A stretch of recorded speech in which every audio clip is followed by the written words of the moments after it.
welcome to episode 88 of The Dive Down, a Magic the Gathering podcast for the casual spike, focused on the latest decks, trends, and strategies in Modern and Pioneer.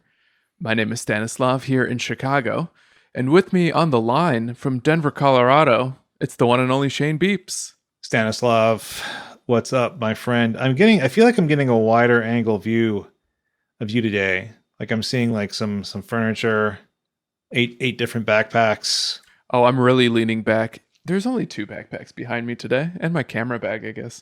I'm leaning back in my gamer chair, just like fully reclined, so I'm as comfortable as possible. I see your like Thrustmaster joystick. Are you playing that MS flight sim? That's all the rage? No, it would burn down my house. My computer would explode. So it would sound very much like a real jet plane. Too many K. It's not 4K, it's like 16K. Computer can't handle that. Also with us, the Godfather, Dave Harbarger. I just want to thank you two for waiting nearly a full hour to start the recording of this episode as I went to get yet another member of my family out of medical care on short notice. My dog. My dog had surgery today. Oh no. Yeah. Did he get Tommy John? He did not get Tommy John. He got Tommy leg. What's Tommy leg? He had a Tommy leg. I think the vet can give you a punch card at this point, Dave. Oh my God. Do you regret not having some kind of like insurance from like day one? We're back to adult podcast. It's insurance talk. Subsection. Yes, but I don't think they really offer it for animals. Dude, I got pet insurance for my new cat because I'm so afraid of repeating. You know, my older cat, when he got older, they go to the vet a lot more for various things. And so like new cats, I was like, let's just get like this $12 a month health insurance. Does it cover any? We're going to talk about this offline. I want to know details. Walter's like 95 though in dog years. I don't think you can get reasonable insurance. Here's what I want to say. Join our Patreon. Please. I got a dog with a turkey leg. He's shaved. He's got a new ligament in his leg. They did laser therapy on him. Oh my God. I've never had laser therapy. Yeah, what is it for? Like hair growth? Hair ungrowth. No, it's to give him new tendons in his leg or some stuff. Oh my God. Yeah. So I mean, I'm kidding. Our Patreon money doesn't go towards my dog. Yeah, it goes towards my children. All of this is news to me. I haven't seen one red cent. Look, on this week's episode, we're finally doing it. After dozens, maybe hundreds of requests from Reddit, Twitter, and now the Dive Down Nation, our quirky little 2-hour Magic the Gathering podcast is officially doing a deck dive on Modern Gifts Storm. Yeah, and this is a bit of a thank you to some of our longtime members of the Dive Down Nation, specifically Dom and Jason, who kind of asked us to do this. I think those were the 2 people who asked for it the most. I don't want to leave anybody out, but yeah, we definitely have had some storm. There's some stormophiles out there, and I mean honestly, if Dom and Jason have asked, that's enough. Yeah, that's true.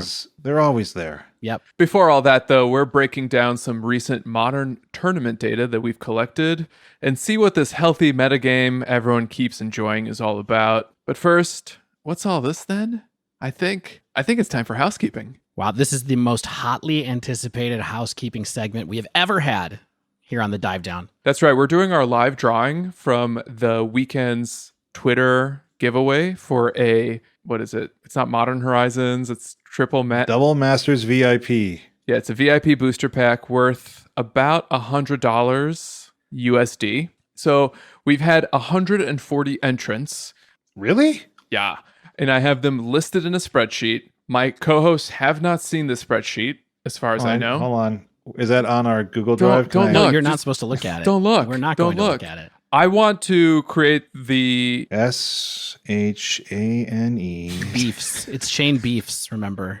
Eligible to win. There was no impropriety here.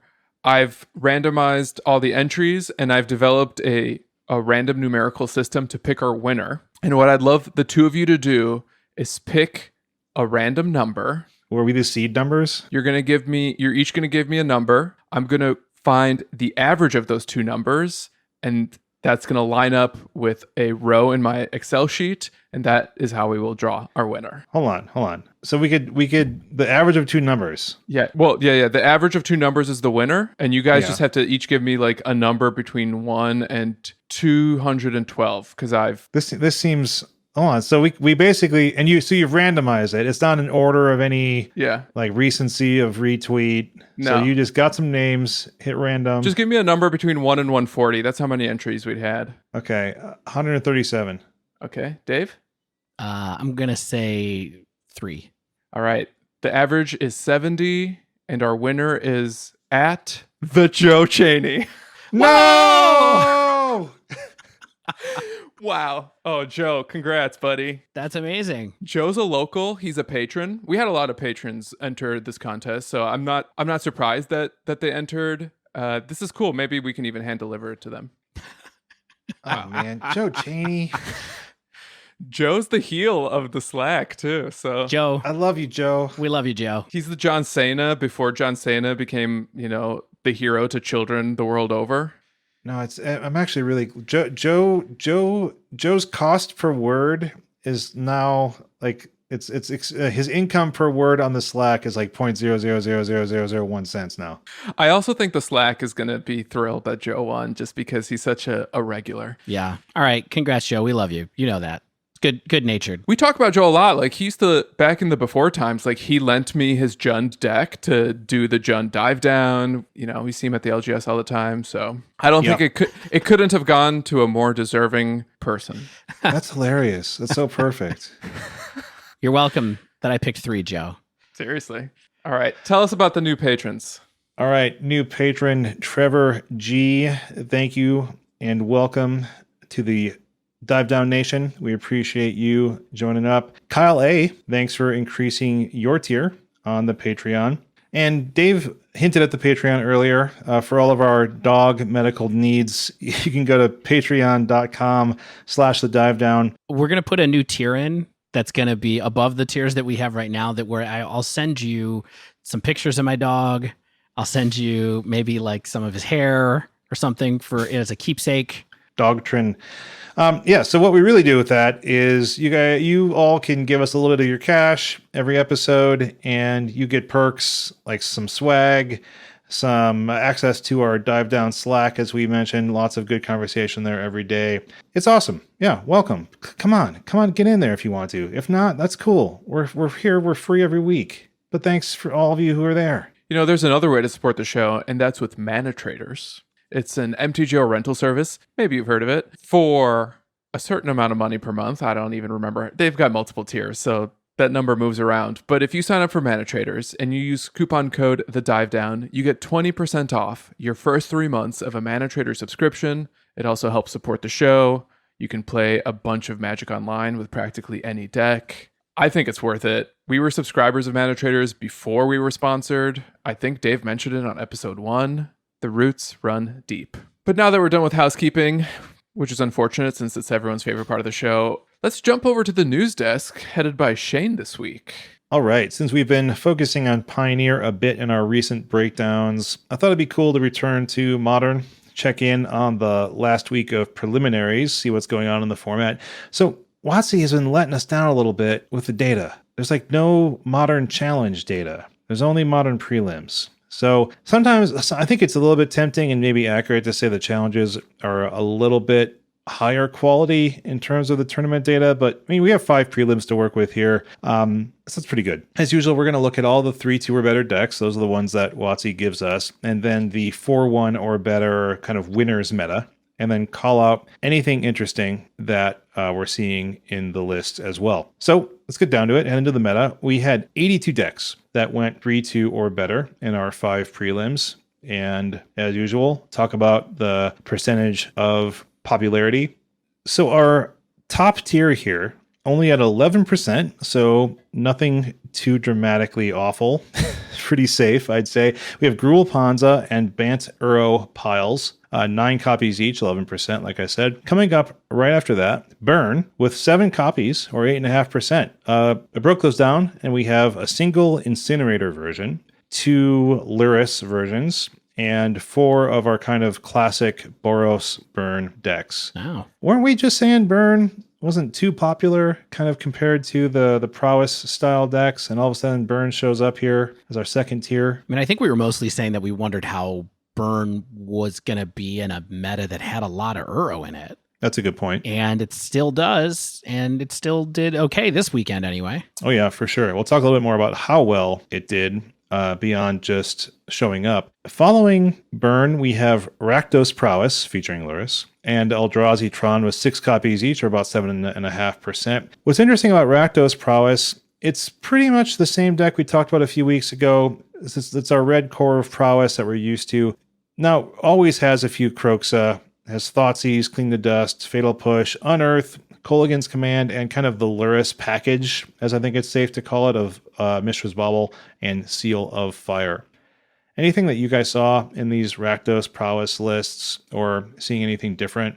So, I mean, one thing that I noticed is that I'm not seeing the lists that have Kroxa in them here, but a couple of people are doing a couple of interesting things, like mutagenic growth in the main. And this deck is an interesting way to try to dodge Lightning Bolt and also give a little bit of extra power to some of your attackers. I'm looking at one deck here piloted by Trader 08111 that has Kiln Fiend in the shell as well. It says it's Mardu Luris aggro. It's really... Yeah, the Mardu's broken out separately. It's weird. Yeah, that's a Goldfish thing. I think it's because it has Wear Tear in the sideboard. Well, the creatures are also different too, and the spells are a little bit different. So you're beating me to the Mardu Luris breakdown. Okay. Why don't you keep taking me for... Oh, here's one of the Kroxa lists. I'll take this for a little spin. Yeah, Etron also had 6 copies. Mazemind Tome has stuck around. 2 or 3 of in the main decks now. So that's just here. Mazemind is a thing in Eldrazi Tron. But in our next section, we see Tron, Dredge, and Izzet Prowess with 5 copies, about 6%. And the but was that Tron doesn't seem like it's experimenting with Mazemind Tome at all any longer. But Tron is going through some interesting shifts lately. A little bit minor, but perhaps major when you think about how stable Tron has been over the past few years, even though it's added a few pieces here and there. This is actually removing some pieces in the form of Oblivion Stone.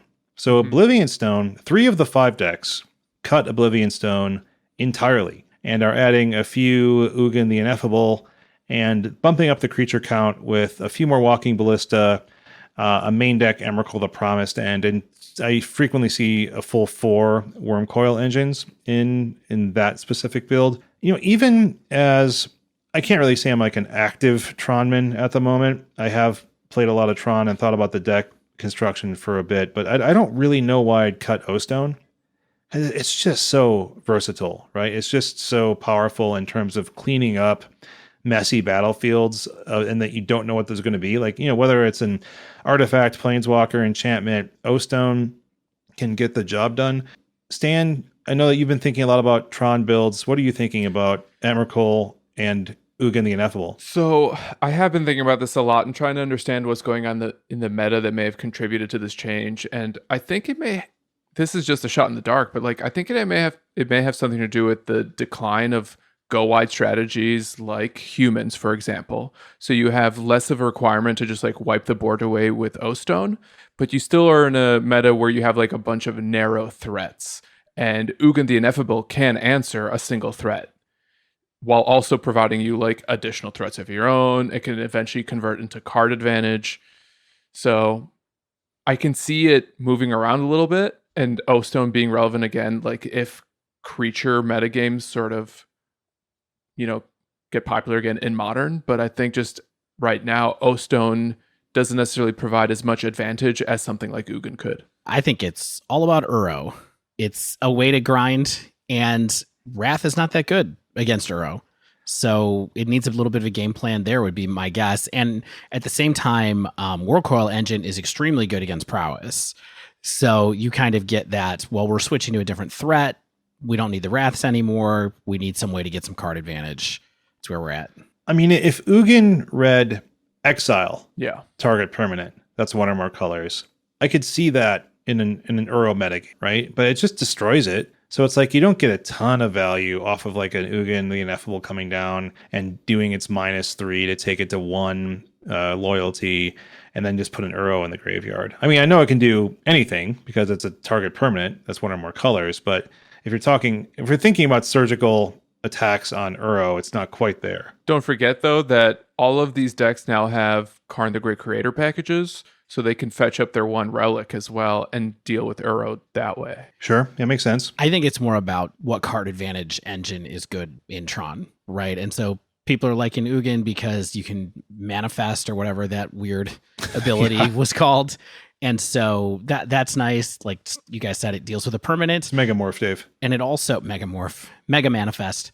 Its static is reduce the costs of colorless spells too, right? So, I mean, by 2, it's huge. But the curve of Tron is such that this is not that big a deal because one, this costs 6. So like you're putting. So you can cast it on turn 2. No. You put this down on turn 3. I know. And yeah, I know, but I don't think like the color spells costing 2 less. I don't think is actually that huge a deal. I think it's a minor deal. Well, doesn't it make it more consistently possible to cast a turn 4 Ulamog or even speed up your Emrakuls as well? Certainly, but I don't know if that's big enough game in terms of like I put together like my turn 4 8 mana Ugin and Ulamog, which I run like 2 ofs in my deck on turn 4 type thing. Like I don't think that's kind of like the main plan of attack. I just think this is a whole bunch of different things on one card where in a meta where Wrath is like not that great. I mean, even if you look at the Bant piles by way of comparison, they're only running 1 Supreme Verdict from what I can tell right now. And that's in the whole 75. So I just think that people maybe don't like a Wrath right now. So yeah, that's fair. If I was playing Modern tomorrow, I'd probably be testing Tron against these 2 styles of Tron decks against each other. I mean, not against each other, but sequentially. It'd be kind of boring to play them against each other. What about your other favorite deck in this tier? Dredge? No, blue-red prowess. Blue-red prowess, yeah, is it prowess? Shane, well known. I don't mind it, but like 3. So what's interesting here is 3 of our 5 Dredge lists are the Silver Smoke variant, but some of the more successful, a 5-0 list and a 4-1 list, were the very traditional Bloodghast style Dredge decks. I mean, it's kind of pick your poison, perhaps. Like Dredge, I think Dredge is one of the strategies, and I'm sure the very good Dredge players will, be screaming at the sky, Shane! But I think Dredge is just a strategy that you can build a number of different ways, thinking that there are very small edges, but like if Dredge is going off, Dredge is going off. And like there might be a few percentage points here and there in terms of like the exact ultimate best build and like how fast you're putting power down onto the table. But if people are not interacting with your graveyard, Dredge is likely winning the game. Yeah. I mean, I think it's something that maybe we should think about in more detail soon. Hint, hint. Next up on our list, 4 copies of 4-color Uro, or about 5%. I don't really care about talking about these. It's an Uro pile. You know what they look like. Yeah, one thing that was really cool that I noticed in the Uro decks, now that I've had a chance to look a little bit more, is just they're also running Hour of Promise as a one of. It seems like as like a fun little spicy way to get some Field of the Dead out there. So why not? More ways to win. Why not? Put the broken cards with the broken cards. Coming up after that, 3 copies each, about 3.7% of Red Prowess, Mardu Luris Prowess, featuring Luris, and Jund. So Dave was talking about this Mardu Prowess list, and I rudely cut him off because I had a whole paragraph here that he had had time to read.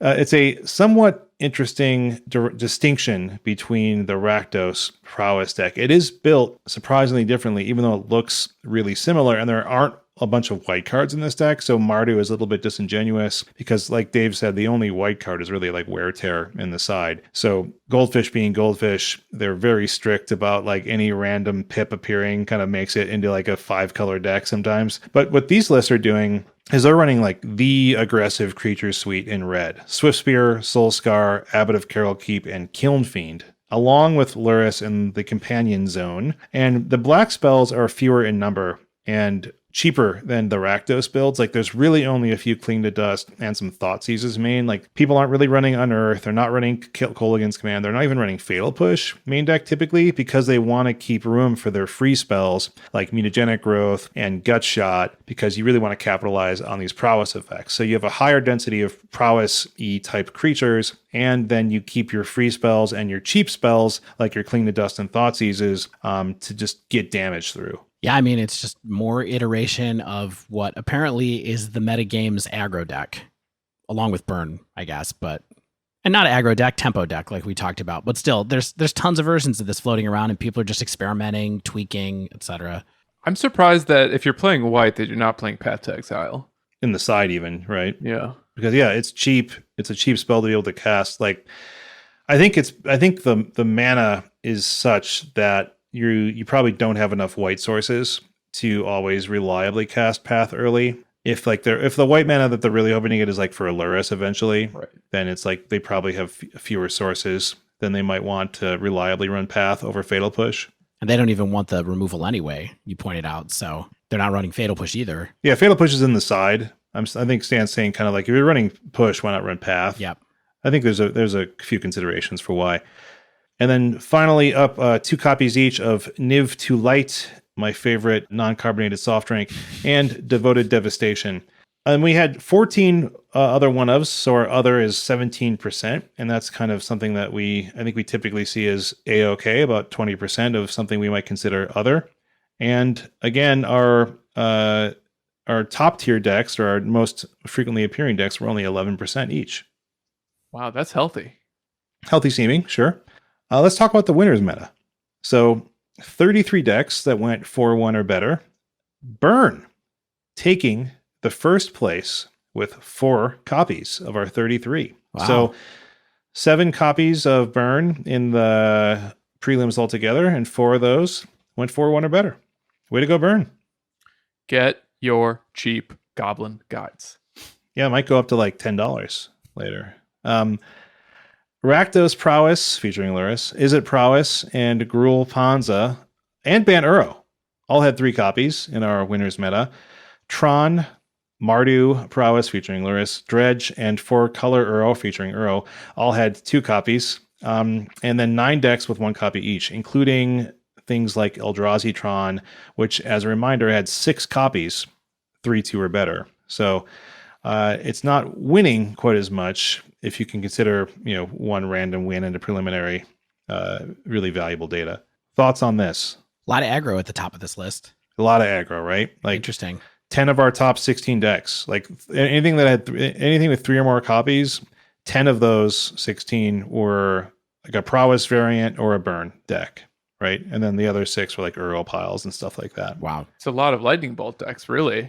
Like, it's not just any style of aggro. It's decks that kind of want to point bolts at the face. Although we talked about how Prowess doesn't necessarily have to or want to do that all the time. Prowess is much more interactive than Burn in that way, or has the ability to be, I think. Especially when you look at the Luris lists, Yeah, you're pointing bolts at each other. I mean, so there's creatures, right? Like you're controlling the board and trying to sort of stick the ultimate threat. And then occasionally burst damage to kill. Yeah. Yeah. Yeah, so like it's good against non-interactive strategies because you're just putting power down and burn to the face. And then in a mirror style matchup or something like that, then it's about picking and choosing what threats and when you're removing them, and sneaking the damage in where you can, and just trying to be the person that has 1 or 2 creatures in the battlefield, right? Or draws the most burn. Yeah. And whoever draws the fewer number of lands wins that matchup. Right. I mean, this feels a little bit like a blip to me, I guess, where there's just a whole bunch of aggro suddenly doing well, or a whole bunch of assertive decks, I guess we could say, doing well. But, we'll see where it goes. I mean, a lot of people, it's super clear that these Uro piles are a big part of the metagame.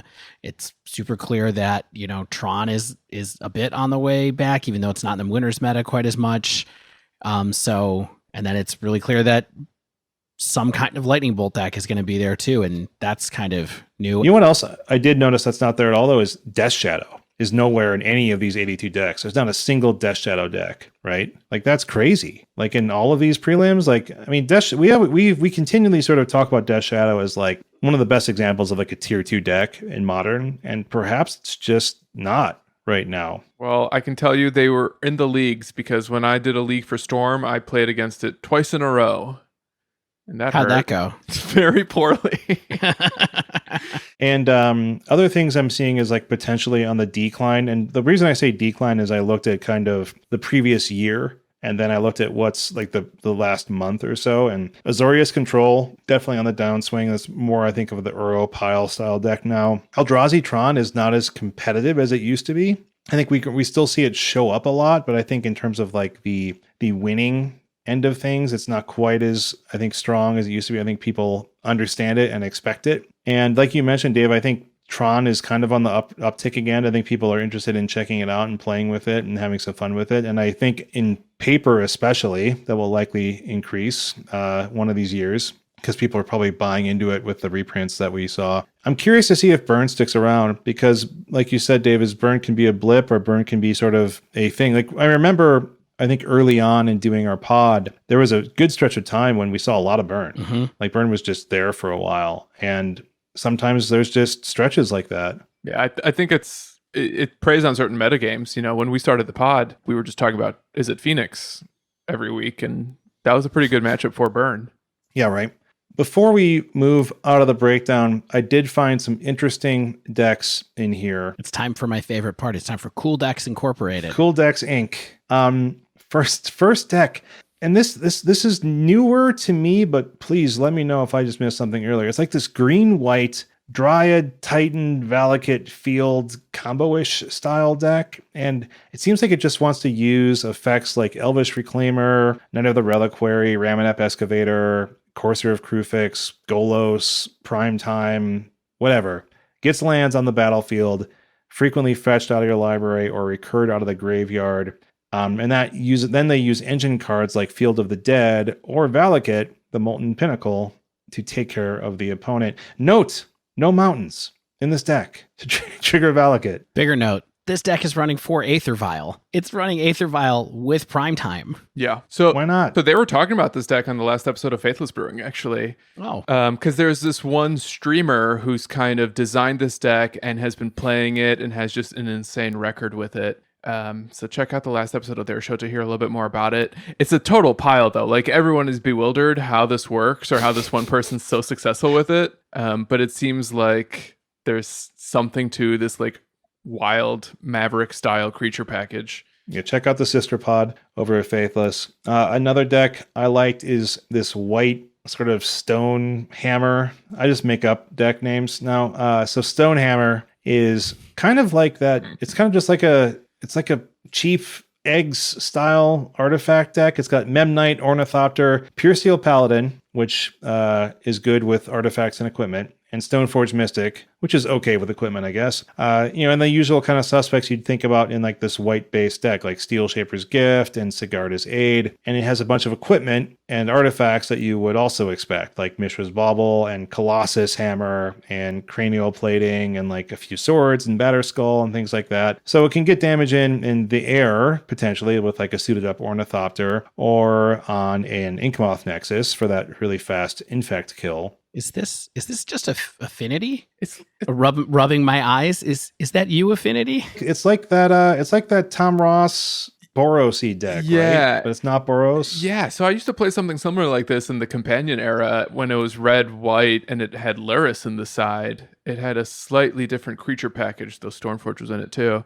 And it just kind of played like something between Affinity and Infect and Auras, Boggles, where like you just put down a cheap creature, you cheat some powerful equipment on it, ideally Colossus Hammer, and then you just win on turn 3 or 4 out of nowhere. Oh, cool stuff. Yeah, I'm into it. I like it. And then final segment of Cool Decks Inc. Bant Uro Karnblade. We have like, we've seen some of these combos before in terms of like the Teferi Time Raveler, Karn the Great Creator, Oath of Nissa, Utopia Sprawl, Arbor Elf sort of thing. But now this deck gets to do some more interesting things because it has Uro, which is a crazy card. And it slots in Stoneforge Mystic.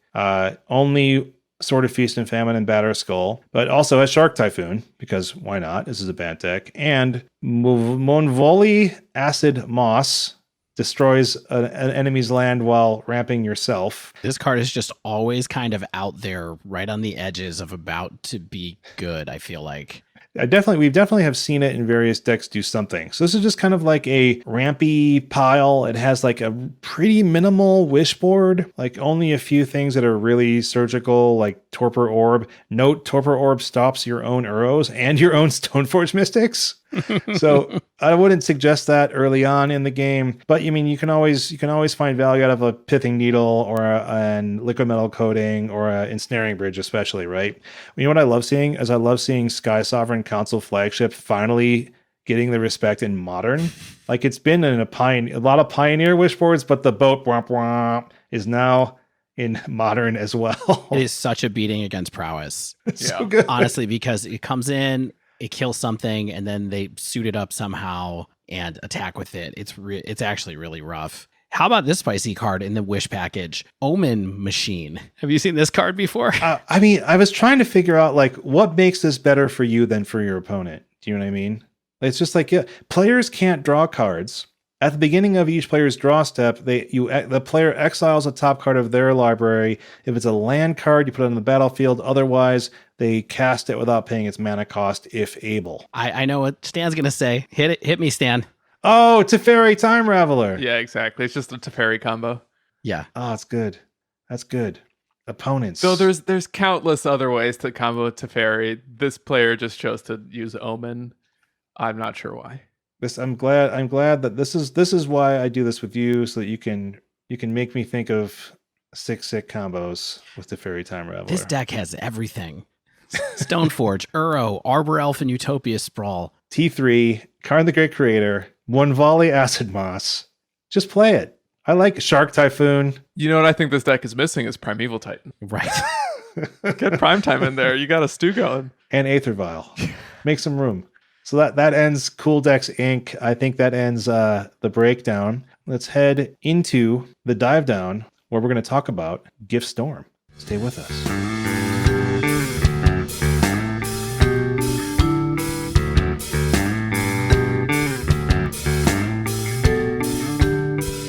Gift Storm, one of the oldest living Izzet decks in Modern.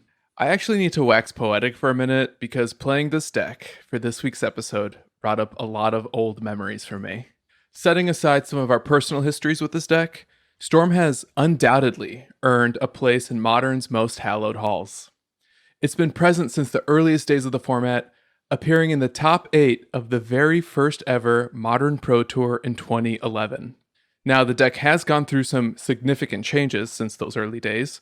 In fact, the top 8 deck from 2011, piloted by Max Sjöblom, includes not 1, not 2, not 3, but 4 cards that are currently banned in Modern. Nice. To me, Storm rests next to the likes of Jund, Tron, and Burn as a lasting fixture of the format. And perhaps part of that is because Storm also occupies some of my oldest memories of Modern. It was my first Modern deck, built around the time that Modern Masters 2017 reprinted Scalding Tarns, and for many months it was the only deck I played. This was even around the same time I met my co-hosts, and looking back, I think our shared interest in the Modern format was central to that early bonding I got to have with you guys. Frankly, I'm not sure I would have had a lot to talk to you guys about if I hadn't discovered the format when I did. Who knows? Maybe there's a parallel universe out there where I never played Storm, we never became friends, and I'd just be another random fan retweeting you guys trying to win a booster pack. At the Joe Chaney. So fast forward a few years. My friends and I decide to start a podcast about Modern, and we start doing these deck dives on Izzet Phoenix week after week. Maybe there were other decks, no one remembers. But even in those early days, once people started to get to know our show and our format a little bit, fans on Reddit and Twitter would periodically say, "I hope you do a deck dive on Storm." And it really came to a head recently when our patrons threatened a mutiny. They formally demanded we do an episode on this weird combo deck. And so we heard that, we embraced it. To be honest, I think we kind of shrugged and said, okay, fine. But here we are. The day has finally come to talk about Grapeshot. And to start this conversation, I want to ask you guys, Why do you think it took us so long to talk about this deck? Because Shane hates this deck. No, because we don't play combo that much. We don't talk about combo. This is what we talk about when we talk about combo. It's my favorite. Yeah, it's my favorite short story collection of Magic-inspired, moody, 40-page stories. I don't know. I mean, it's a great question. I know, I guess for me, it felt like I just haven't played it in so long or haven't wanted to play it in so long. It hasn't really been as prominent in the meta as it was just before we started this podcast, as it, in years. But it's definitely still there. It pops up quite frequently. It's the type of thing that you can see, in the top 32, in the top 8 occasionally of well-known, of a big tournament. I think, like Dave was saying, I think all those things are true. But I also think it's one of those decks that rewards expertise in a different way. And I think we're all afraid to be like, look, we're not that expert. I'm super terrified of this on this episode. This is going to be like the idiot's guide to trying to play Storm. It's not even going to be like a real dive down into how to play it. Oh man, which is valid. I thought I mastered it in the last week. Well, if that's true, I mean, you did write some excellent notes, so I can't wait for you to take us through that part. I mean, I do think that we never really say we're going to make someone an expert at playing the deck. I think what's good about this though is even if you're not interested in playing Storm, is every once in a while you're going to face down Storm, and it pays you dividends to understand how the deck is operating and what the win cons are and how the Storm player is planning on winning, because then you can attempt to disrupt what they're doing. Yeah, and they give you opportunities to disrupt them when they cast Gifts Ungiven. You have agency in that game, even if you're not casting disruption spells. Do you really feel that people have agency? We're going to put a pin in that and talk about that in more detail later. So let's jump in. One of the cool things about Storm is its incredible redundancy. It's got a bunch of cards that pretty much do the exact same thing. And since this deck is so old and so popular and a lot of people know what it's about, we're not going to dwell too long on what all the cards are, but just for the sake of setting some groundwork and potentially introducing this deck to, unfamiliar listeners, let's look at the card categories that are present in essentially every version of Izzet Gifts Storm. Starting with the cantrips. Serum Visions, Opt, Sleight of Hand. They draw you cards, sometimes they increase your storm count, and really they just set you up for your big combo finishes. Not even that interesting in this deck, right? Like they kind of feel like just it's an interesting place to start because not an iconic card in the deck, but it is a blue-red deck, so it gets to / has to play them in order to move through it. The deck basically has always played, as long as I've been playing it, since, again, around the time that Modern Master 17 came out. There's a lot of reasons that it was around that time. Has always played Serum Visions and Sleight of Hand. Opt is a recent addition, of course. And like Stan said, back in the day, Get Probe, Preordain, Ponder, the really high-powered cantrips were sure wins and definitely made this deck a lot better. So, although you will sometimes cast cantrips while you're storming off, I think one important distinction about them in this deck is that I find you generally get to cast them liberally early in the game, and you don't necessarily need to hold them for your combo turn, unlike your rituals. Yeah. And the other thing to note is that when you're going off with Storm, you actually generally have a hard time getting blue mana because the rituals don't generate it. I mean, Manamorphose does. We'll talk about that in a minute, but usually there is a little bit of a point where you just run out of blue mana and you have a mana pool filled with red. So you often don't get to recast them. But lots more to get into there. How do you recast them? Why would you recast anything, etc.? We'll go from there. Yeah, speaking of the rituals, you have Pyretic Ritual, you have Desperate Ritual, and you kind of have Manamorphose in that slot as well. All three of them are instants. Pyretic and Desperate make 3 red mana for 1 and a red. Manamorphose, of course, makes 2 mana of any color for 1 and a red. No one ever uses green mana to cast Manamorphose, but it also draws you a card. Yeah. Desperate Ritual also has Splice onto Arcane, which when I first played Storm, 3 or 4 years ago, I swear to God, I never once used Splice into Arcane. I was just like, I don't know how this ability works. I'm new to Modern. I'm not even going to learn it. I'm just going to make 3 mana and move on with my day. It does have random utility, right? Yeah, like if you have Peer Through Depths. Well, if you have a pair of Desperate Rituals, that's where this happens, right? I mean, people used to run Peer Through Depths in this deck, especially before Opt was printed into the format, but I don't think you're going to see that quite as much now. But if you happen to have, you're going off, you got two of your rituals. They're both desperate rituals. You can generate some extra mana with just those two cards. You got to remember how that works. Yeah, so how it works. Whenever you cast an arcane spell, which in this deck, it's just another copy of Desperate Ritual more often than not, you may reveal the ritual in your hand, pay its splice cost of 1 and a red to add an additional 3 mana to the spell you're casting. So it kind of like copies that effect onto the first spell. In other words, anytime you're casting an arcane spell, you can add effects onto it from the cards in your hand that have splice. And the important thing here is that the creatures in this deck do not reduce the cost of splicing. It's not a mana cost, it's an ability. But if you are casting Desperate Ritual with flashback from your graveyard and you have one in your hand, you can splice the flashbacked cost as well, or the flashbacked card. Yeah. That's kind of cool. Wow, that is complex rule interaction, but totally true. I guess since we're just starting to talk about Storm here, it's worth pointing out to anybody who hasn't played this, or maybe someone who's new to Modern, that this deck is all about generating tons of mana and casting a whole bunch of cards that don't do anything other than either A, draw cards or generate mana, or let you cast cards from your graveyard to be able to use the Storm mechanic to kill somebody. We'll get to the specifics of that later, but the rituals are the engine to that for a couple of reasons, most of which is because they net you 1 mana when you cast them alone. And if you have a hand filled with a bunch of them and then you get access to your graveyard, you can get your Storm count up really, really high and end up with a big old targeted Grapeshot at the end of that rainbow. The last thing I would say is Storm is another deck that just shows how powerful Manamorphose is, because it combines two of the essential things that the deck needs into a single card. It generates mana. In certain conditions, it gets you an extra mana. In other ones, it's just a pass-through that lets you fix your mana and gets you another Storm count, but it also draws you a card. And so in the context of prowess, I love Manamorphose but this is the first deck that I cast Manamorphose in, and it is still very, very good.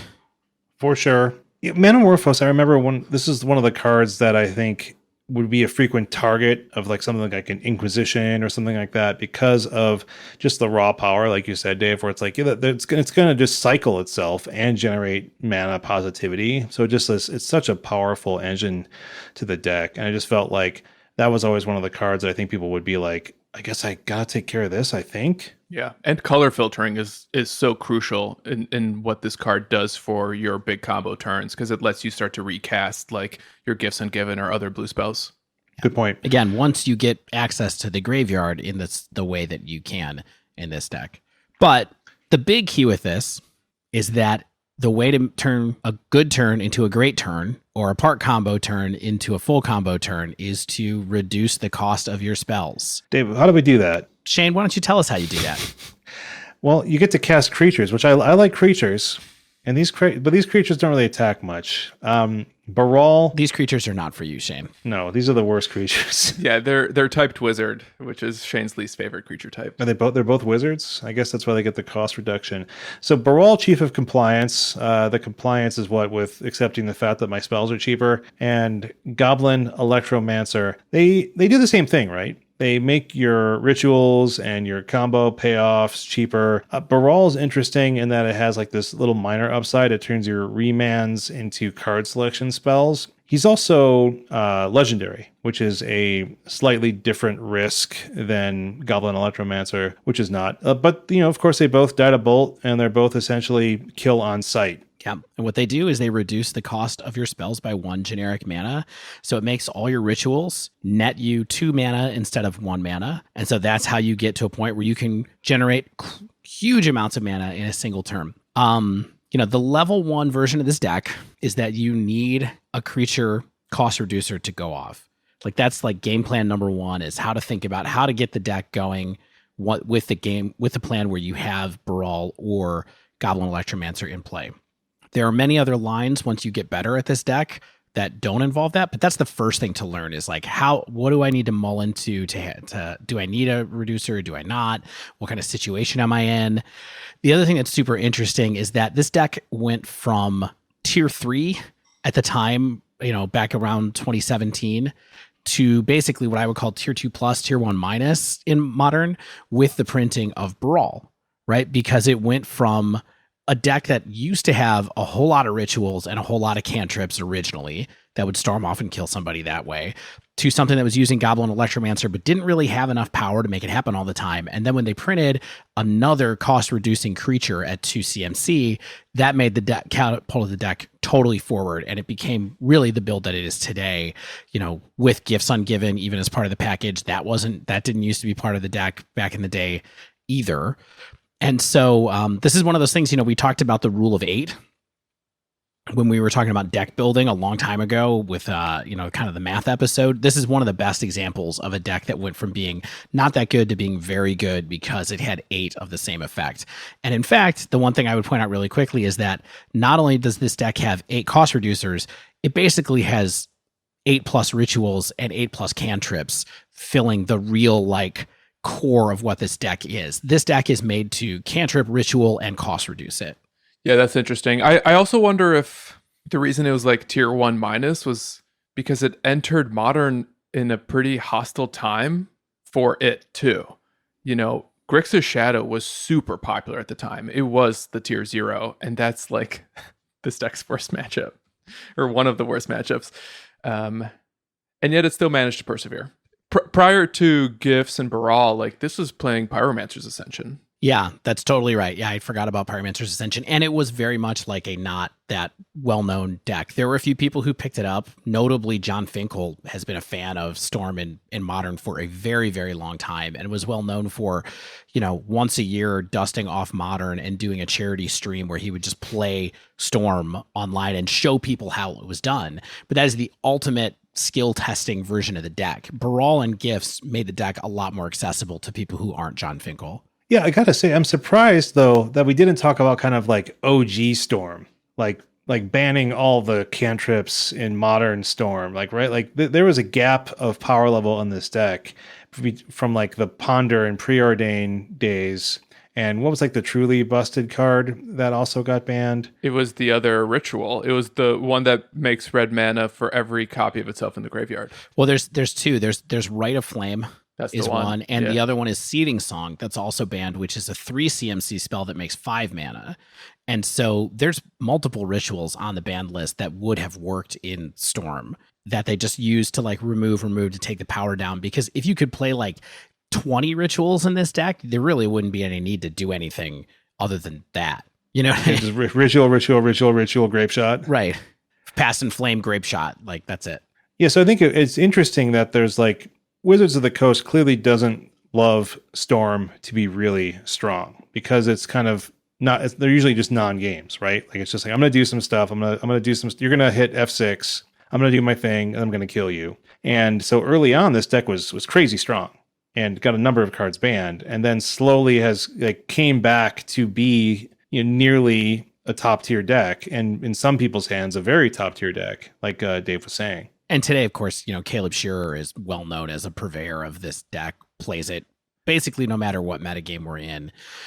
I mean, you know, this whole deck is made to leverage probably the most broken keyword that has ever been made. It's certainly one of the top. Everybody knows Mark Rosewater's scale of brokenness is named after Storm. Yeah, where do you think Storm is on the Storm scale, Dave? I mean, you know, figure it out. 3. Could come back if conditions are right. I mean, it actually did come back with conditions being right because they printed new Storm spells in Modern Horizons. Weather the Storm. Yeah, which is a pretty good Storm spell in itself. But man, the mechanic, every time I play with a card that has Storm, I'm just like, this is absurd. Like the fact that I can put 12 copies of this onto the stack at once is like, I can't even believe that they made this mechanic, really, the more I think about it. But it's there, it exists, and you get to play it in here. So we'll talk about how it pays off later. But Shane, what do you think of the mana here? It's good.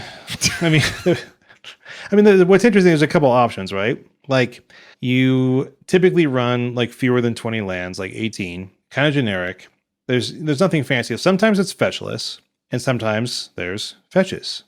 I actually think it's these days fetchless more often than not. Yeah, I think so too. What do you think the benefit are? Like the benefits of running fetchless? Like, is it the fact that like you want to keep your scries? Like you don't want to be shuffling your deck up because you want to control the manipulation more? That's exactly what it is. Yeah. Between sleight of hand and, opt and serum visions, you're scrying a lot. And usually if you're scrying a card to the bottom, especially off of serum visions, that means you do not want to see it again. It's like your extra copies of Baral. It's, your lands that you don't need and you'd rather like draw into gas or combo pieces. And playing Scalding Tarns, which was kind of the de facto mana base once upon a time, now is like, in some cases, the fringier way of building Storm. Yeah. I mean, that helps make it cheap too, which is nice. It's great. It's seriously great. Like, that's one of the best things about Storm. That's cheap. I mean, another thing that's good about Storm, I mean, this is just kind of jumping ahead a little bit in terms of what's good about Storm, is that nothing else plays like it. And a lot of very few of your cards are probably going to like move in and out of that deck. And if they do, you can just buy another playset of them. Yeah. So it's like a good gauntlet deck, right? Like I always have, it's like I'm really feeling like sort of making my opponent twiddle their thumbs for a bit. I'm going to take Storm and just take my sleeved up Storm and its novel sleeves. Yeah, I think it's the cheapest competitive modern deck, potentially. On Goldfish, it hovers like around $200. And I think for that reason, for a lot of people, it's often like the modern entry point. Just because, if you're deciding to play modern, you want to play to win. You're a spiky person, I think, if modern is appealing to you in some capacity. And it's like, what's the cheapest way for me to potentially earn wins and enter the format? And I think one thing that I'd love to talk to you guys about at some point in this episode is like whether or not it being cheap actually means it is a good way to enter modern, and whether it's the type of deck that, newcomers can like enjoy or leverage to success. And don't forget, Metamorphose is cheaper now, so Storm is on sale. Yeah. I was going to say the other deck that comes to mind is Mono Red Prowess is actually very affordable as well. So I feel like you kind of pick one of those two to start playing when you start playing Modern. Easy to pivot between them as well. Yeah. Baral has crept up. Baral is a somewhat expensive rare now. Oh, really? Yeah, he's like $6 or $7. Yeah, wow. $7. Oh. All right, so the combo enablers. Let's start with the namesake, Gifts Ungiven. Basically the only deck that runs Gifts Ungiven with any regularity. Search your library for up to 4 cards with different names, reveal them, target opponent chooses 2 of those cards, put the chosen cards in your yard, the rest in your hand, shuffle your library. Remember Ghost Dad? Yeah. Obsidats? That deck ran Gifts Ungiven, didn't it? Oh man, I don't know. Gifts is an instant. So there's a lot of cases where you are playing it on your opponent's end step to just set up your combo finish as soon as you untap. Yeah. You can play. Yeah. The joke here is that the Storm player doesn't care what you choose most times in the best scenarios, what you put in the graveyard, what you put in their hand. Usually they can pick a 4 that makes it pretty hard for you to come back, or at least lets them do what they want to do next. It's interesting to me that this card was not played earlier in Storm, because this was the innovation with Baral that really kind of made the deck come back. I think it's just because there were too many other good cards in the deck before. Like I said, Git Probe used to be in the deck. Shane pointed out that Pyromancer's Ascension used to be in the deck. It's all like, it just didn't work well with that package. But now, with the 2 cost reducers, it got a lot better. Yeah, we'll talk a little bit more about gifts packages later on. The other card I want to mention in this category is Past in Flames.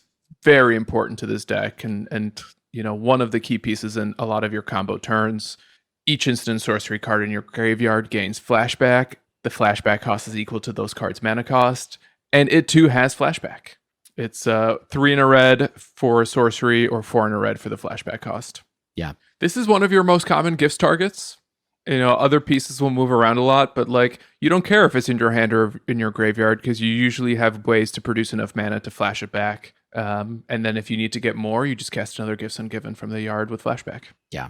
Unreal powerful card. This is a card that I'm always like, is this going to get broken by somebody else someday? Because it's really powerful, Past in Flames. Yeah. And I think the power is in just the fact that it doubles up all your spells. It just not only helps you generate a ton of mana, but it just gives you so much card advantage that you kind of feel like you're playing Dredge, where it's like, I have my hand and I also have my graveyard, and I just can cast spells from whichever zone I want. Right.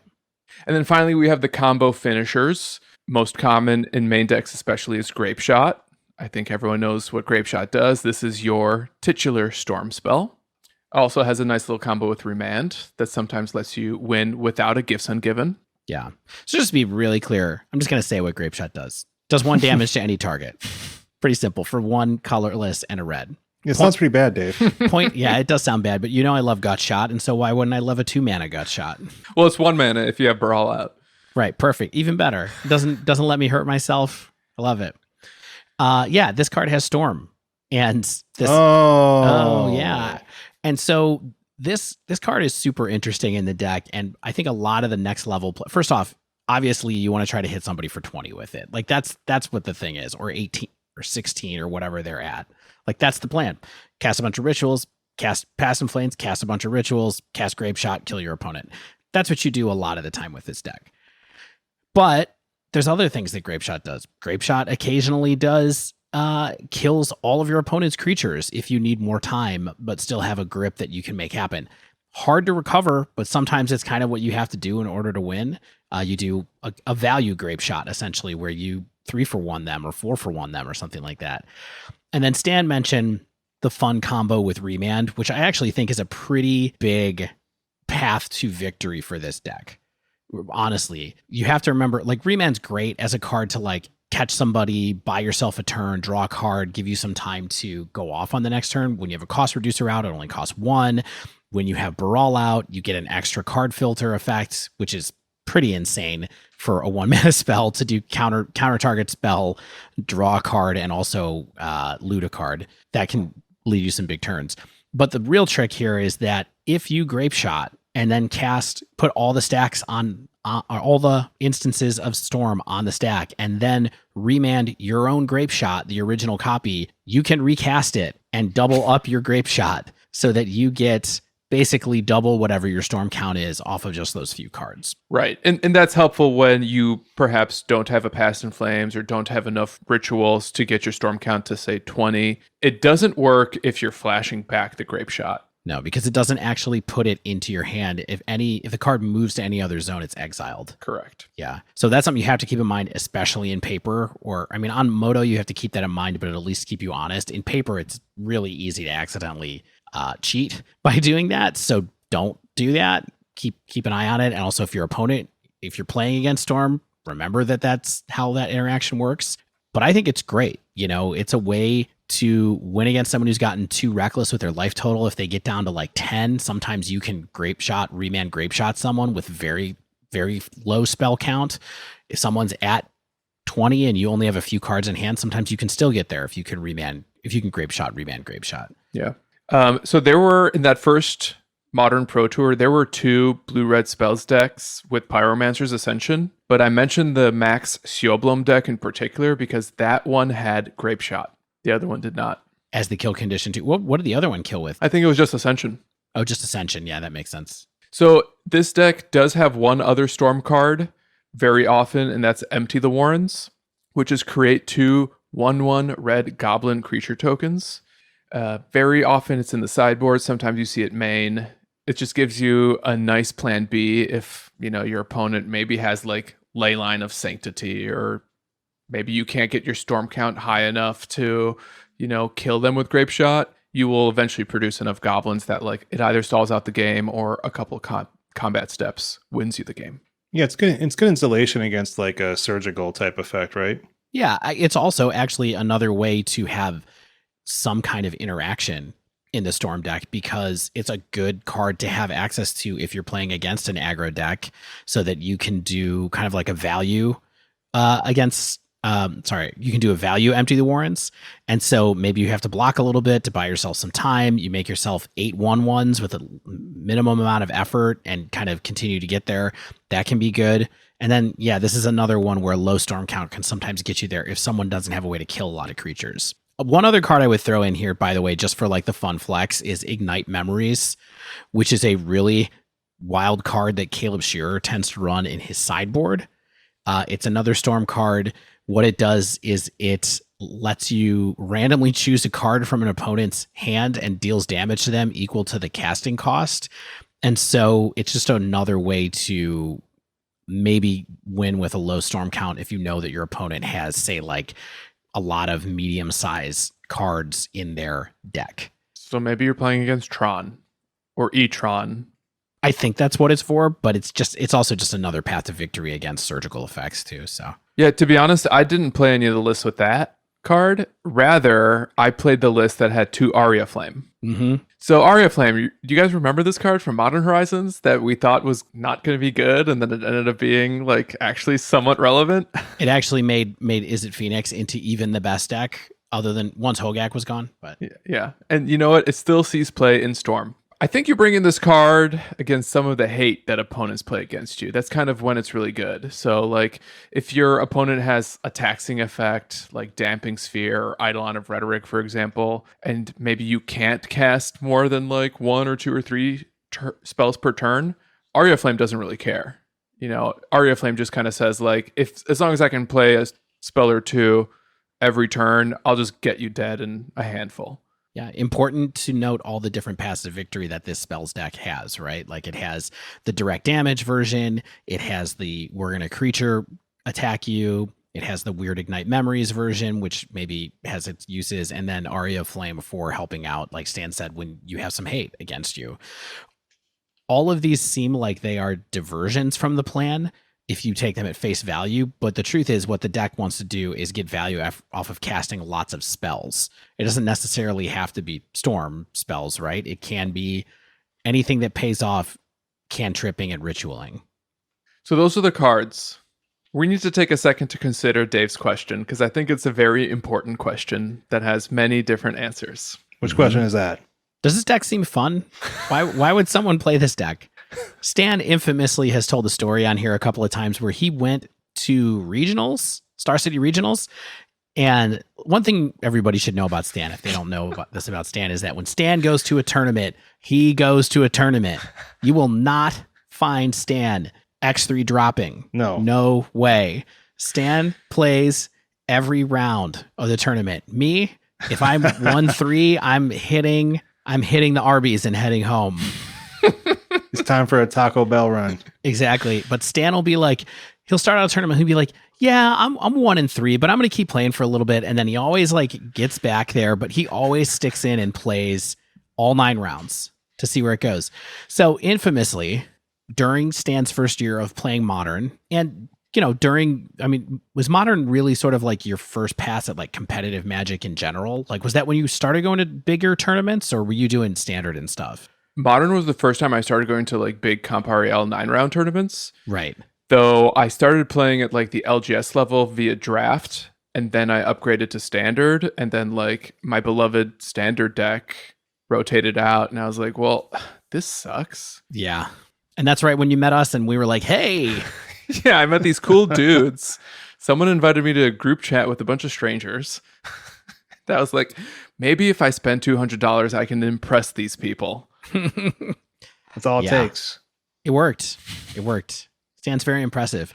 And he took Storm to regionals during his first year of kind of like, or one of the first big like multi-round tournaments that he went to, and had a mind-melting experience. Is that right?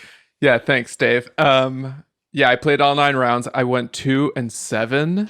Wow. That it was a lot of Storm. I started out strong the first few rounds, and then I got tired. I made some huge punts. You know, I didn't even know how Splice onto Arcane works. So like, what can you expect? And it was such a mentally taxing experience that I more or less just took a break from Magic for like a month after that, with the exception of maybe like a little casual Commander or some Chaos drafts with the boys. Yeah.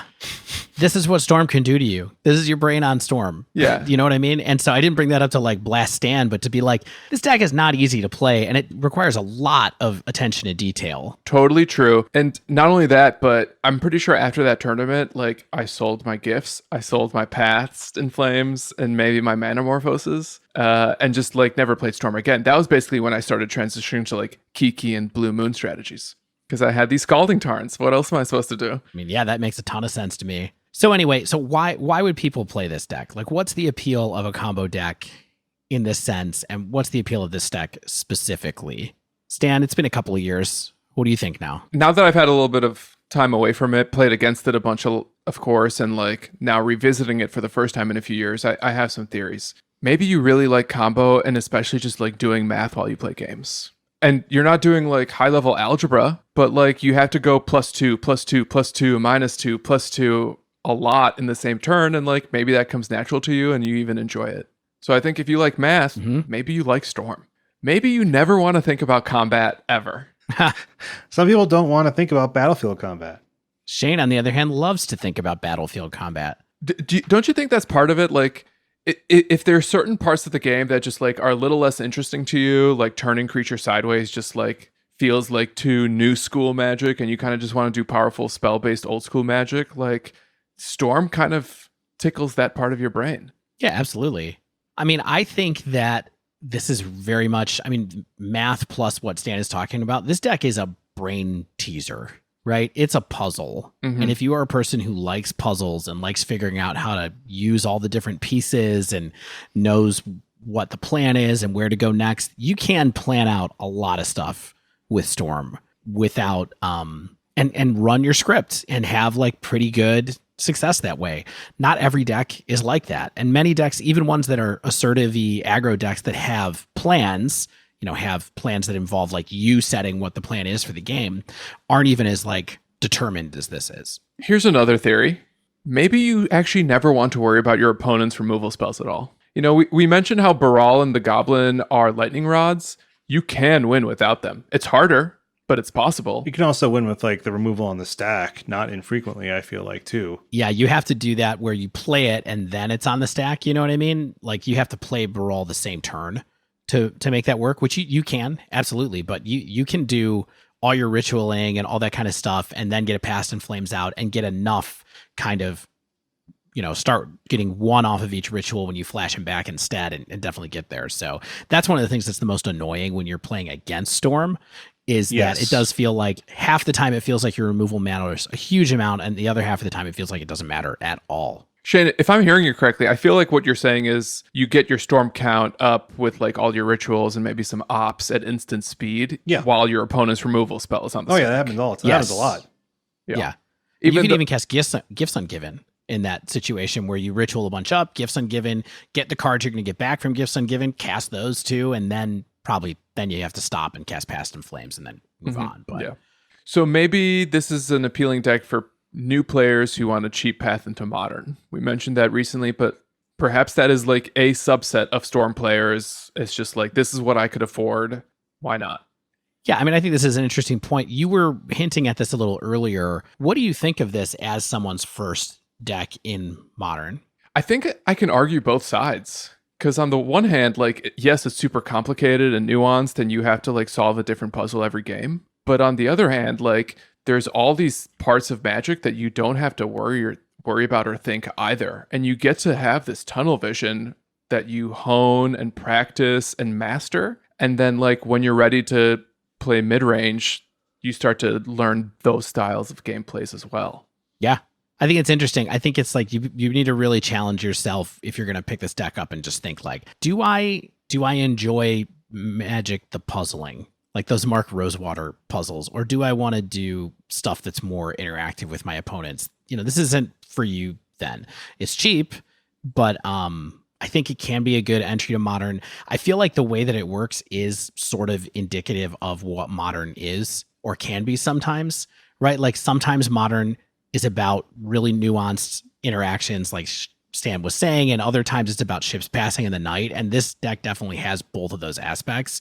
So as far as like being a character in the Modern landscape, I think it fits in character-wise, and it really rewards experience. So if you're someone who likes to practice, you can practice with this a lot. You can goldfish with it. You can do all kinds of stuff. Yeah, I think it's tempting for a lot of players to look at a deck like Storm and say, well, this is just a deck where you goldfish and win, or you don't win, right? But I think that Storm is not so powerful of a combo that you have the luxury of doing that. It's a deck that you have to play around your opponent, and you have to look for openings, and you have to know the game of Modern, I think, pretty strongly. So in that way, I mean, not that any deck is much easier than others when you don't know the format at all, but I think that it's actually the kind of deck that, like Dave said, rewards a lot of play more than just goldfishing. And so that is a challenge if you're saying like, hey, pick up this deck, it's cheap,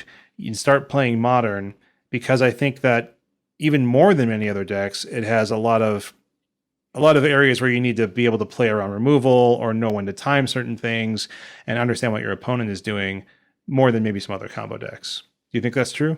Yeah, and I think that kind of just captures our last persona here as well, that maybe you play Storm because you're just tired of everything else and you're looking for a new challenge because it's so unique and because every game is so different. I throw one last thing on the reason you play Storm, and that is it kills on turn 3, and it's not that hard to kill on turn 3. It's definitely like one of the default positions of this deck is to be able to do that.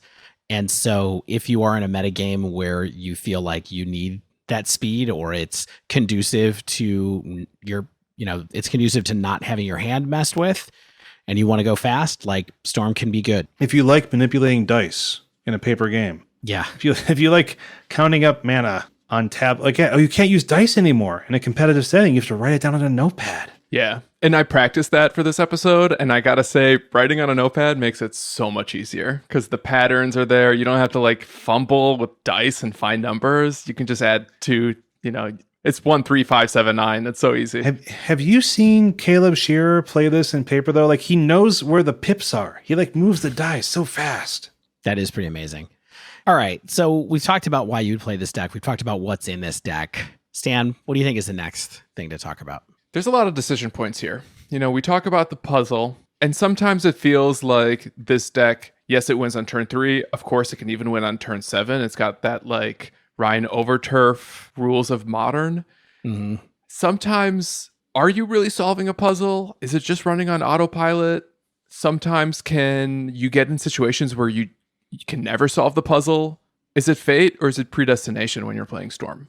Yeah, I don't know. Sometimes I feel like half and half, right? Like, I think that the squeezing the extra 5% out of this deck is that experience point we were talking about a minute ago. And that's where you really get into feeling like you are doing something beyond maybe 2 or 3 kind of scripts, and the big thing that this deck really comes down to is getting a cross reducer out, getting a decent hand going, and then casting gifts Ungiven to find whatever pieces you need and get Past in Flames into the graveyard so that you can do a bunch of stuff, flashback, and cast your stuff. Let's talk about some of those specific decision points. I think there's a lot there for us to chat about, starting with mulligans.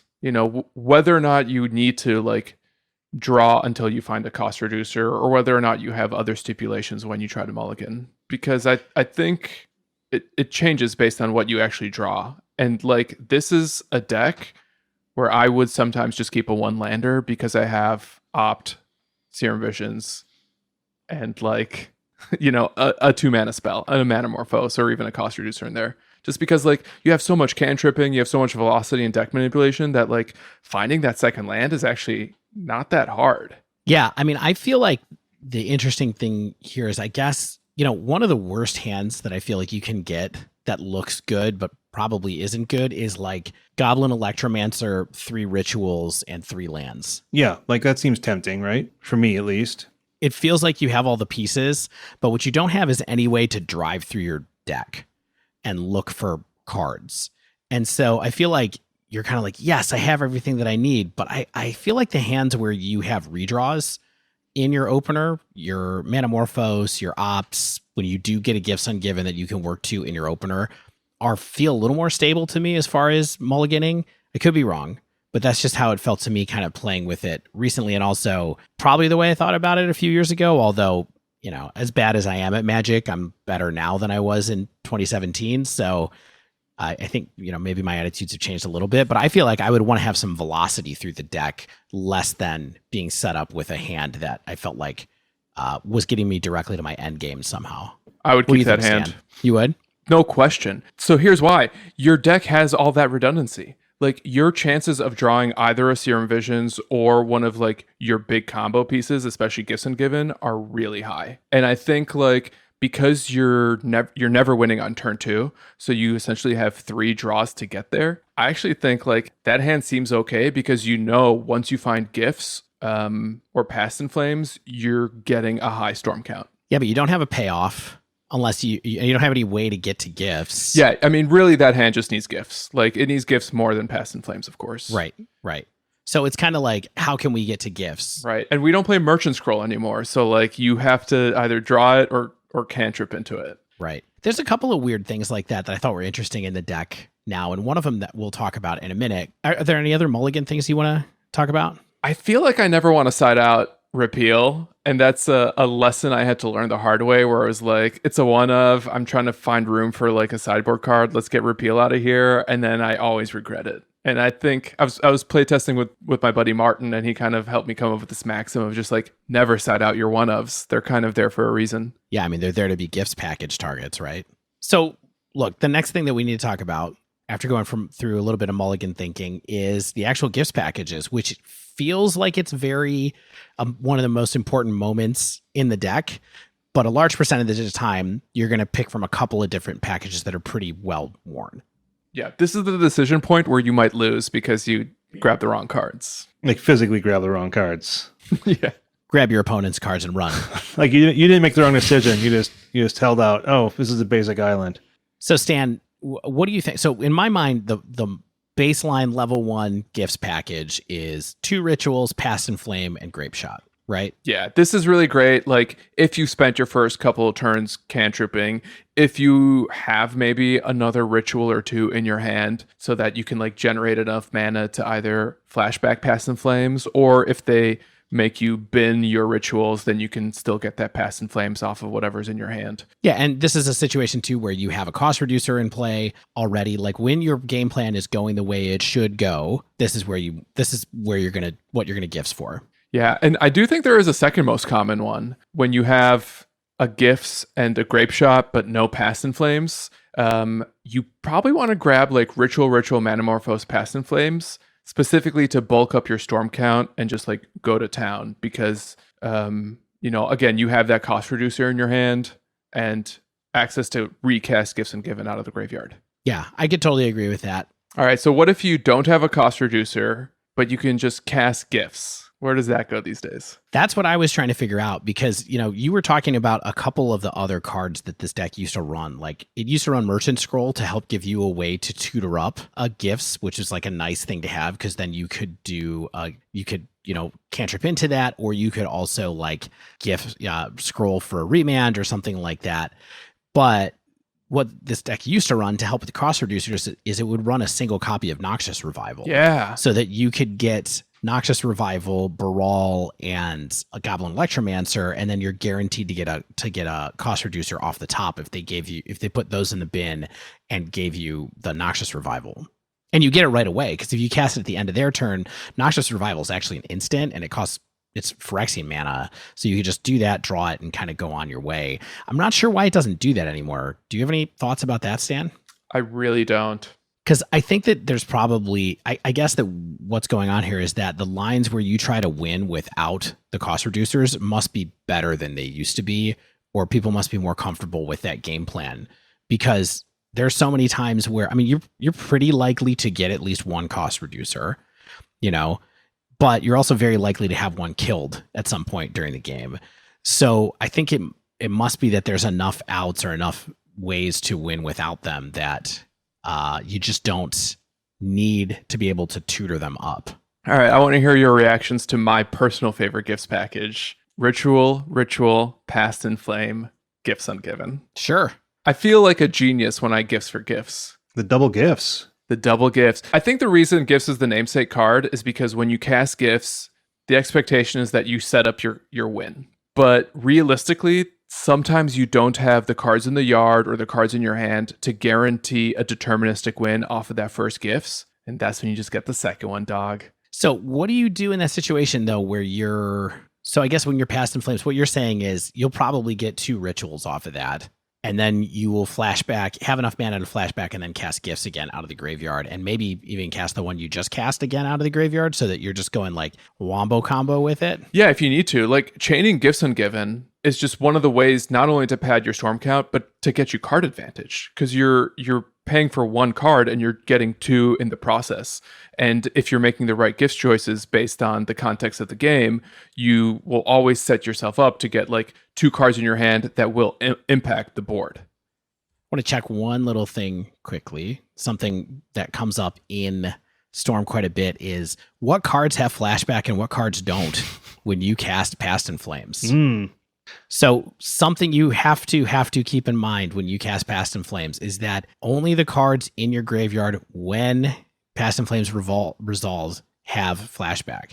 If they come in later in the turn, it does not gain flashback. Another thing you have to really keep track of, and something that's really easy to mess up when you are playing live, because how good are you at separating your graveyard into two separate piles, the ones with flashback and the ones that don't have it? That's the type of thing where, in the package that Stan's talking about, it's worth remembering that if you gifts a second time, those cards that go in your graveyard do not gain flashback because you've already cast Past in Flames.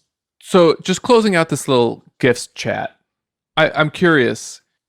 Storm sometimes reminded me of KCI in that, like, it was all about monopolizing the amount of game actions that you take compared to what your opponent can take in a game. But it's different than KCI because it's non-deterministic. Right. I mean, for me, this deck is so much about just executing its plan that I don't think it's really about accruing advantage the same way that KCI idea is, or even, like Death Shadow is kind of about those micro interactions. Like Storm is really just about, it's like prowess. It's just about casting a bunch of cards. You don't even care if they give you an advantage a lot of times. Like rituals don't really give you an advantage. They just pay off your game plan. Whereas a lot of those micro interactions in like KCI or Urza or Death Shadow, they do little things like they draw you a card, they let you search for something, they hurt you, like all of those kind of things. I think Storm is a little bit less on that end than some of those decks are. What do you think? Yeah. Counterpoint? No, that checks out. I think that's kind of the weird thing about gifts is like you can whiff. And sometimes you can look back on a game and say, like, maybe if I grabbed Snow Island, Ritual, that would have got me there. Or maybe if I grabbed like 2 creatures and 2 rituals, that would have got me there. Maybe I shouldn't have grabbed rituals at all and like figured something else out. Yeah. I mean, on the flip side, as an opponent of Storm, you kind of always feel like you whiff with telling them what to pick up. Like it sort of doesn't matter most of the time. You're just kind of like, well, cool. I think like the best takeaway I can offer is like, if you're playing against Storm and they give you a gifts package, like try to ensure that they need another turn before they can storm off, because like they don't have enough mana to flashback a Past in Flames, or I don't know, like maybe they can only cast the Past in Flames once for that flashback cost. Yeah, I always feel so stupid and desperate. I'm just always like, well, Past in Flames costs more in the graveyard, so I guess let's put it there and cross my fingers that you're not going to generate the right amount of mana to cast this. Yeah, I mean, Stan has a good point though, that a lot of times Storm can cast Past in Flames twice in a turn because you cast some cards, draw some cards, put them in, they end up in the graveyard, they don't have flashback, you cast Past in Flames again in that situation, and then you're really going to town. So it is probably better to just put it in the graveyard as much as possible. But so Storm has some cards in the sideboard, 15 of them in fact. We mentioned a couple of them. They're the alternate win cons, Empty the Warrens, and Aria of Flame. I think we talked about Empty the Warrens a little bit. Like, you play it if you need to buy yourself a little bit of time. Maybe you can't target your opponent, whatever.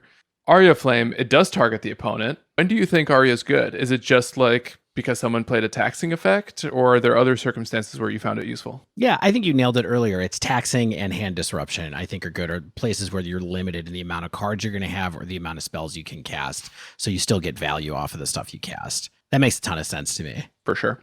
So alternate win cons is like a big part of the Storm sideboard, right? It's Aria, it's Empty the Warrens, it's Ignite Memories. Like those are all kind of like bring them in if you need some kind of special fixing on your deck. You've got Lightning Bolts for, cards like Meddling Mage, Thalia, Magus of the Moon, I think is like really problematic for this deck because you have such a hard time producing blue mana sometimes. You've got some artifact removal to deal with like Damping Sphere or Chalice of the Void. Hugely problematic cards for this. Damping Sphere, Chalice of the Void, like both, very hard to beat, especially if someone puts a Chalice on 2. Yeah. Then you're just kind of like, oh, okay. Yeah, before a Braid was printed, we had to run Shattering Spree to deal with Chalice. Yes. I still think that's a good card. And so I wouldn't be surprised to see that coming in or going out. But right now, one of the cool things that this deck runs in the sideboard is Shenanigans, because it's great with gifts. You put it in my hand, I get to use it.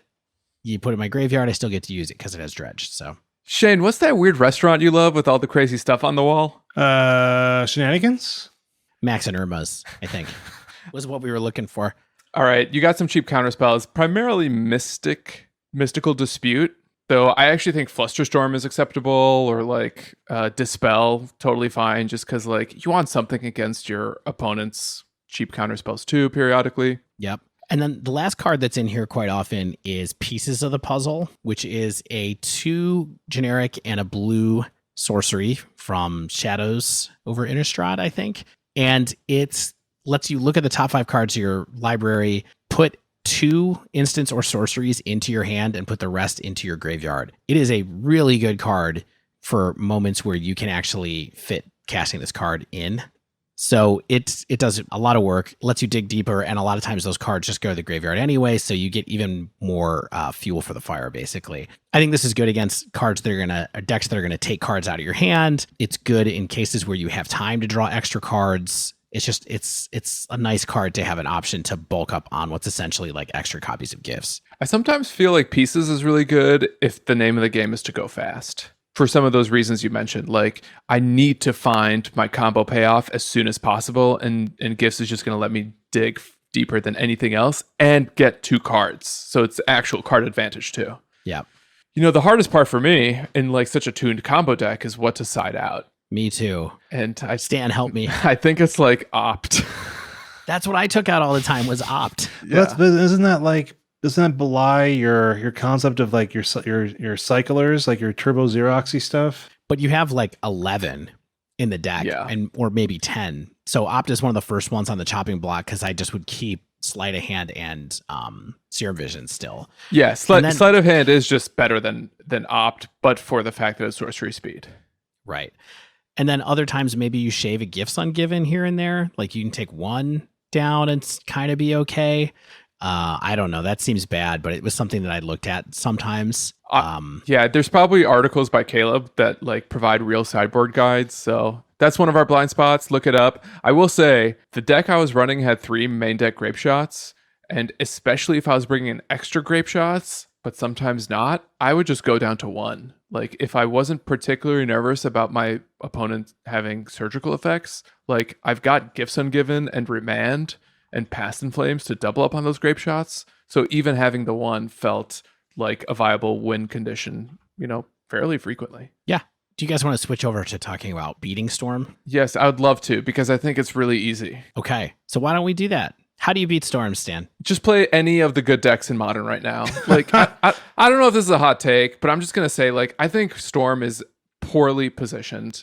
And if you own Storm and you're trying to decide, like, should I play Storm or something else this weekend? I don't think I would recommend Storm, like, in the current state of Modern. Wow. Okay. What and why is that? Like, what about it? Besides just saying, I think it's bad against certain decks, but like, what about the decks make Storm poorly positioned? Every deck has like some amount of hate, either in the main deck or sideboard, that like deals with a bunch of other strategies, and Storm just gets hit by all of them. Like Graveyard Hate is good against Storm. Everyone has some version of Graveyard Hate. Everyone has some version of like Tron Hate, such as Damping Sphere or Blood Moon. Both are good against Storm. The fact that Eldrazi Tron and Panza are both among the most popular decks in the metagame, and they both have main deck hate against Storm in the form of like Klothys or Skooz or Chalice of the Void, or even like Thought-Knot Seer. Wow. Okay. There's a ton of mid-range. Like there's Jund, there's like a bunch of shadow decks. Like any deck that can play Thoughtseize and Inquisition, like I don't think I can beat. Any deck that has multiple counterspells, I feel like is a huge problem, and then I'm kind of like counting on resolving an Aria Flame postboard. Can this fight against the prowess decks? Because the prowess decks are sometimes, I mean, they're basically it's just like I hope I'm on the play and I combo off on turn 3 or turn 4 before you kill me on turn 3 or turn 4. In my mind, that is a slightly less problematic matchup, but they can kill you faster. You know, Storm doesn't always have the turn 3 kill, and sometimes Prowess might, but also like Prowess often plays Dragon's Claw in the sideboard, and that is a card that I love to bring in against Storm, because Storm is casting like 40 rituals. 10 rituals. Yeah. It's like, thank you for gaining me all the life I would have lost off of the Grapeshot. Also, Weather the Storm is great against Storm. Like, if they try to Grapeshot you for 20, you Weather the Storm and you gain 60. 60. I mean, you can't. You have to play around Weather the Storm, right? Like, if they have Weather the Storm mana, you just can't do it. That's kind of a tough position to be in, though. I think it's really hard to play around it for any deck. Like, even for Burn, like, how do you play around Weather the Storm? Like, sometimes you just have to cast like 3 spells False in a tempo. turn. Yeah. Yeah, I mean, Storm does have the option to run Flusterstorm out of the sideboard, which is kind of nice in that situation. Maybe that's a reason to run it, because there is a fair amount of Weather the Storm floating around because it's good against prowess. But yeah, it's tough. I think that this deck is good. It's sort of like this deck is good in a meta game where people are trying to combo off a lot. Yeah. And so if other people are trying to combo, if people are like, hey, we're doing a lot of like Urza stuff right now, where it's just like a slightly slower combo finish that has a little bit of ability to go mid-range, Storm will get in faster than it and come in at an axis that's different than what Urza's expecting. Yeah. At least main board. Totally agree. I feel like Storm is good in like degenerate metagames. It's also, I think, very good against Titan. Yeah. By the way, because Titan is just doing other stuff towards like becoming a powerful, it's like a powerful non-interactive kind of strategy for the most part. And so you just don't care. Like, they don't care about you, you don't care about them. And so Storm just is kind of like, I'm faster, I'll get there. Yeah, because I don't think Titan really has a lot of ways to instant speed Bajuka Bog to fetch it and play it. And like, I think you can beat one Bajuka Bog.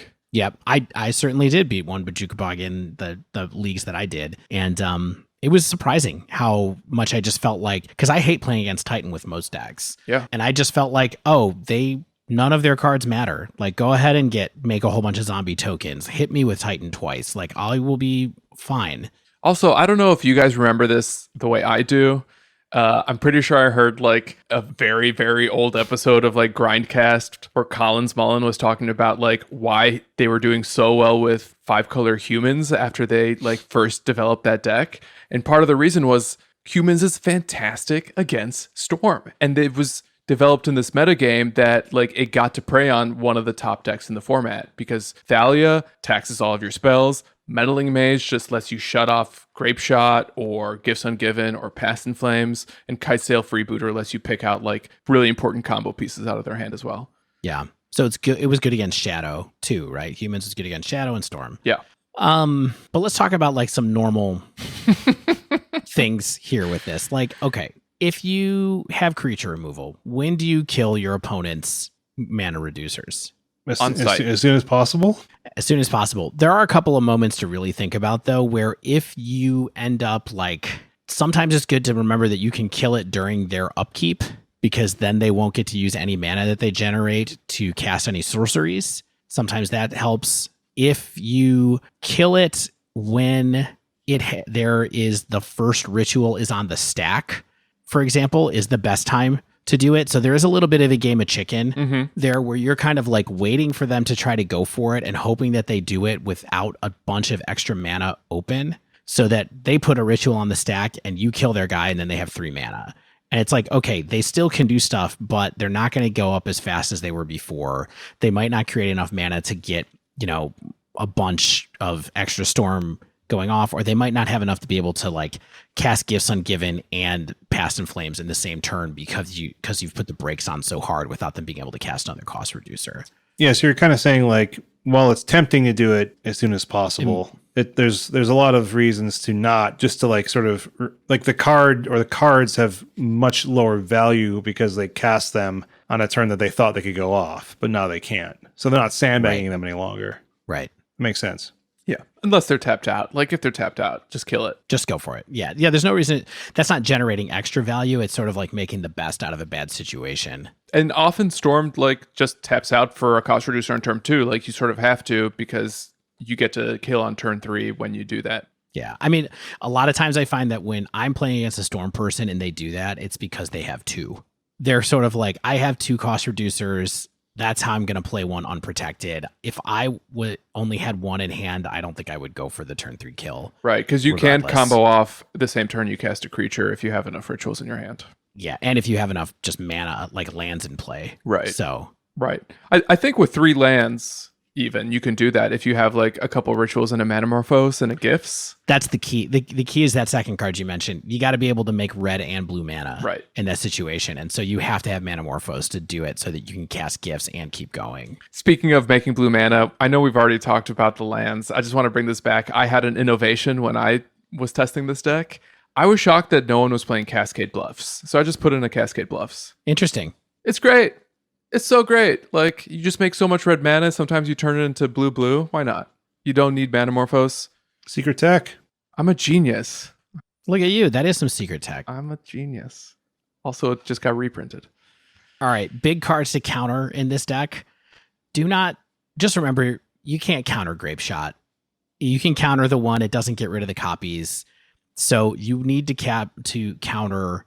Specifically, Gifts Ungiven is probably the best card to counter if you can do it. But other than that, counter Past in Flames. You can Whirlwind Denial a Grapeshot. Can you? Maybe not. Does that get all of them? What's that Overload? There's like that. Is it Overload spell? Yeah, that's it's red. It's blue-red. Yeah. Maybe you can't Whirlwind Denial. And then there's also Summary Denial or something like that removes everything from the stack. Oh, yeah. Summary Dismissal. Summary Dismissal, yeah. Angel's Grace will do it too. Yeah. Any other tips on finally beating Storm, Stan, that we forgot about? We talked about what to counter, how to kill. Hate cards. You got it all. Thorough. Wow. Good job. Good app. It's a good man and thorough. All right. So I think I've kind of spilled the beans on how I feel about Storm right now. Listen, I was thrilled to replay this deck, even after taking a break after 3 years. I'll even go out to say, like, this is my favorite deck to Goldfish. It's more fun to Goldfish than playing it IRL because you don't have to worry about whatever your opponent's doing, and you can just like practice your ability to find lines and make like problematic hands winnable situations. But how do you guys feel about Storm? Like, would you recommend it to someone who's either considering it as a path to enter Modern or as just like a potential deck to play in 2020? Line in the sand. I have no interest in this deck. I mean, you can tell by my relative silence in this episode. I didn't even play this deck for this episode. Like, I relied on Dave and Stan to do the heavy lifting here while I did the breakdown and had some focus on some life stuff. Wow, production notes, great. Yeah, that was not in protest. It's not like that Shane refused. No, so I don't care about decks like this. Like, I mean, I could see the appeal, like we talked about earlier. Like, I see the appeal for why one could be into playing a deck like this, but it's just not my style at all. Like, it doesn't play to the battlefield. It plays on the stack, and it has a really unconventional win con, right? And so it's like, it's not the puzzle I want to solve, but I don't think it's a bad puzzle to want to solve. Yeah, I mean, I think I had fun taking this back out. I would have liked to have done more than the 2 leagues that I did. You know, I didn't do great in them because I'm rusty, missed some lines, realized some things later. I mean, that's what Storm is all about, is realizing how you messed up and then thinking about how to do it better later. I mean, most of Magic is like that for me when you're terrible. But, you know, I think that aspect is fun. I think that I should remember that this is an option that I kind of have in this stable and just get it out sometimes online to just, you know, do some puzzling, do some Magic the Puzzling. I mean, I think that the fact that this deck can kill on turn 3, that it has high redundancy, and, you know, you can win a few different ways without without changing the rest of the deck. It will make this something that can hang around. And who knows, maybe they'll make a mistake and print something that really pushes this card way over the top at some point, or they'll unban something that seems wild in it. So I think this is definitely a deck that should always be on the radar. You should know how to play against it. And that's kind of where I'm at.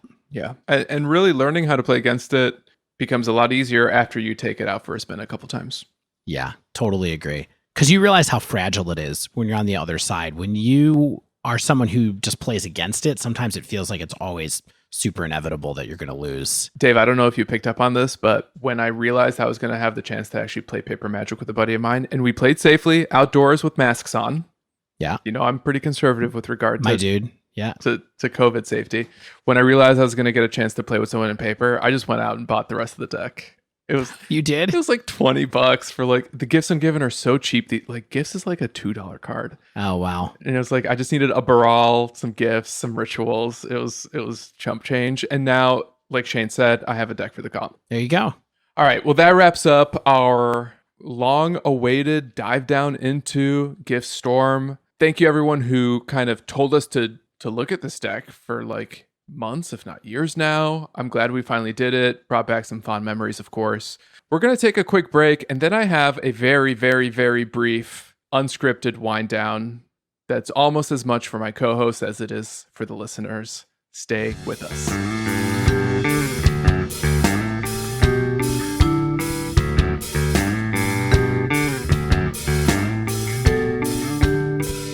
All right, before we wrap up the show, this episode comes out on Friday. A few days ago, if you haven't noticed, one of our bonus episodes came out where Shane interviewed SCG mainstay Patrick Sullivan. If you haven't had a chance to listen to that episode, you have to. I think it's a must listen. And like, I was kind of grateful that I wasn't on it because I got to hear it as a listener. And it's just like one of the best episodes of the Dive Down ever made.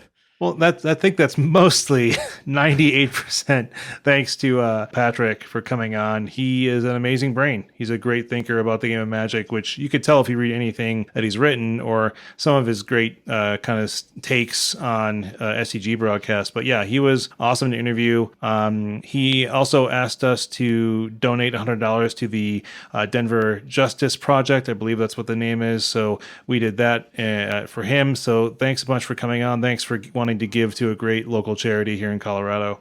All right, that wraps up this week's show. If you haven't yet, make sure you subscribe to our podcast so you get the latest episodes as soon as they come out. And if you use Apple Podcasts, please leave us a rating and review. If you'd like to submit a question to the podcast or pick our brain on something in Modern or Pioneer, you can tweet us at @thedivedown, all one word, or email thedivedown@gmail.com. If you'd like to support the show, you can join our Patreon, where joining at any tier gets you access to our super secret Slack channel. There's some chatter these days about doing a paper Zoom FNM, which I'm going to try to make. Really excited. Maybe I'll finally get to play Storm against some of the patrons, except they'll know how to beat me, so that's a bad idea. Find that over at patreon.com/thedivedown. As always, shout out to Mana Traders for sponsoring the show. Sign up for Mana Traders using promo code THEDIVEDOWN, all one word. Get 20% off your first 3 months of renting Magic Online cards. Special thanks to the bands Nowhere and Spaceblood for letting us use their music. And until next week, get out there and Grapeshot, Remand, Grapeshot!